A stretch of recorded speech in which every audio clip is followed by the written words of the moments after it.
धर्माला ग्लानी आलेली होती, लोक काहीही बघत नव्हते. अशा काळामध्ये लोकजागृतीसाठी ही वारी सुरू केली. गावोगावी जाऊन कीर्तन रूपामध्ये लोकांना ज्ञान दिलं. एवढ्या मोठ्या प्रमाणावरती आपल्याकडं आक्रमणं झाली, परकीय आले, तरी सुद्धा आपली जी भारतीय हिंदू संस्कृती आहे ती जशाच तशी ठेवली.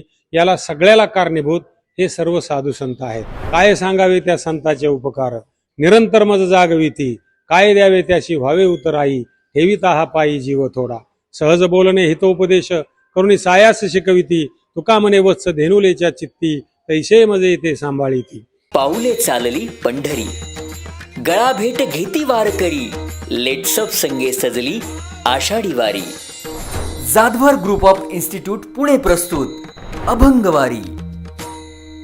महाराष्ट्राला भक्तिरसात डुंबविणाऱ्या आषाढी वारीचे खास वार्तांकन पहा फक्त लेट्सअप वर.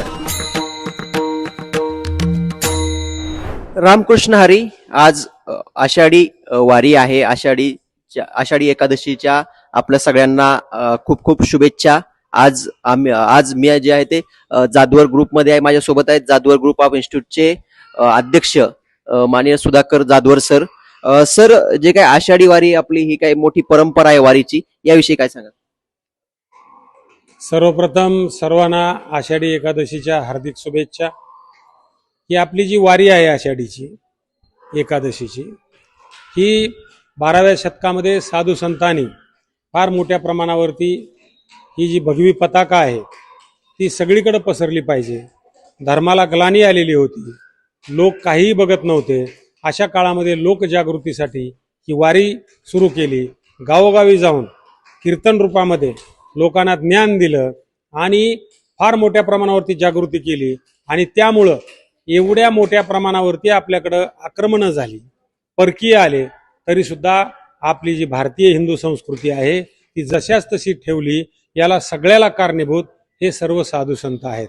काय सांगावे त्या संताचे उपकार, निरंतर मज जागविती, काय द्यावे त्याशी व्हावे उतराई, ठेविता हा पायी जीव थोडा.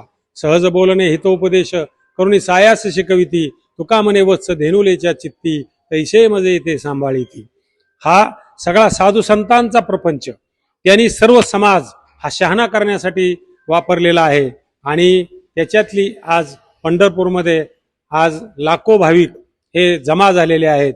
हे पंढरपूर ते देहू हे 240 किलोमीटरचं अंतर हे त्यांनी कापून तिथपर्यंत चालत गेलेले आहेत. ऊन वारा पाऊस याची फिकीर न करता सर्व समाजामधली दुःख विसरून, ते कुटुंबाचं दुःख विसरून, सगळे स्वतःच्या वरती असणाऱ्या अडीअडचणी विसरून हे भक्तिनामामध्ये एकरूप झालेले आहेत. आणि म्हणून हा माणूस व्हायचा असेल तर संस्कार असले पाहिजेत, संस्कृती जिवंत राहिली पाहिजे. आणि याचं प्रतीक म्हणजे आजची ही आषाढी वारी आहे. सर, इतक्या वर्षापासून ही वारीची परंपरा सुरू आहे. यात कुठल्याही म्हणजे एक सूत्र पद्धतीने सगळे वारकरी हे पंढरपूर पर्यंत जात असतात.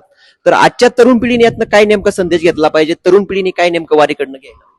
तरुण पिढीनं वारीकडून घेतलं पाहिजे की ही शिस्तबद्धता, सुसूत्रता, कुठल्याही प्रकारे कुणालाही काही न सांगता, कुणी चेंगरून मरत नाही. 10-10 लाख लोक एका ठिकाणी गोळा होत आहेत. कुणी चेंगरून मरत नाही. कुणी एकमेकाला अडचण आली तर त्याला उचलून त्याला मदत करतंय. कुठल्याही एखादी गोष्ट वाईट तिथं घडत नाही. आणि एवढी माणसं, ही व्यवस्थापन किती व्यवस्थित आहे याचा विचार करून आपण आपल्या जीवनाचं व्यवस्थापन, आपल्या समाजाचं व्यवस्थापन आपण करणं गरजेचं आहे. हे तुकडे तुकडे गँग काय करतायत हे आपण पाहतो आहोत. आणि समाजाला, देशाला अडचणीत आणण्याचं काम, विघटनवादी काम हे करत आहेत. या सर्व आत्ताच्या जेनजीनं हे विचारात घेतलं पाहिजे की आमची परंपरा, आमचे संस्कार, आमची संस्कृती, आमचे विचार, आमचं व्यवस्थापन, आमचं अध्यात्म याच्यावरती हा देश आणि समाज उभा आहे. तर त्याला पाईक होऊन आपण त्याच्या सपोर्टमध्ये चांगलं काम करून समाजाला चांगली दिशा दिली पाहिजे, असं यातून आपण घेतलं पाहिजे. नक्कीच सर, जाधवर ग्रुपच्या वतीने पण वर्षभर वेगळे उपक्रम राबवले जातात. वारीचं पण आज जे काही आहे त्या सगळे उपक्रम होत आहेत. याविषयी म्हणजे जाधवर ग्रुपमध्ये नेमके वारीच्या विषयी जे काय उपक्रम होतात याची मागची तुमची संकल्पना काय? हे आपले जे संस्कार आहेत, हे सर्व संस्कार या सर्व विद्यार्थ्यांपुढे गेलं पाहिजे. सगळ्या प्राण्यांना उपजत गुण आहेत. मुंग्याला लाईनमध्ये चाला असं कोणाला सांगावं लागत नाही. पक्ष्याला उडवायला शिकवायची शाळा नाही. माशाला पाण्यामध्ये पोहायची शाळा नाही. पाण्यामध्ये मासा पोहतो कैसा, जावे त्याच्या वंशा तेव्हा कळे, असं तुकाराम महाराजांनी सांगितलेलं आहे. वाघाला शिकार करायला शिकवायची गरज लागत नाही. यांना कुठल्याही प्रकारच्या सगळ्या गोष्टी ज्या आहेत ते उपजत गुण आहेत. माणसाला मात्र कुठलाच गुण नाही. माणसाला प्रत्येक गोष्ट सांगावी लागते. त्यानं जो शिकलेला आहे, बघितलेला आहे, ऐकलेलं आहे, एवढंच त्याला माहित असतं. आणि म्हणून माणसावरती संस्कार हे होणं गरजेचं आहे. म्हणून आपल्याकडे जे जे सगळ्या परंपरा आहेत, जे सणवार आहेत, ज्या आपल्या वेगवेगळ्या रूढी परंपरा आहेत, त्या पाळण्याचं काम हे जाधवर इन्स्टिट्यूट करतंय. की समाज हा शहाणा झाला पाहिजे आणि तो पुढे गेला पाहिजे. जे जे आपणाशी ठावे ते इतराशी सांगावे, शहाणे करून सोडावे सकळ जन, हे समर्थ रामदासांनी सांगितलेलं आहे. तेच विचार मनामध्ये घेऊन जाधवर इन्स्टिट्यूट काम करत आहे. धन्यवाद.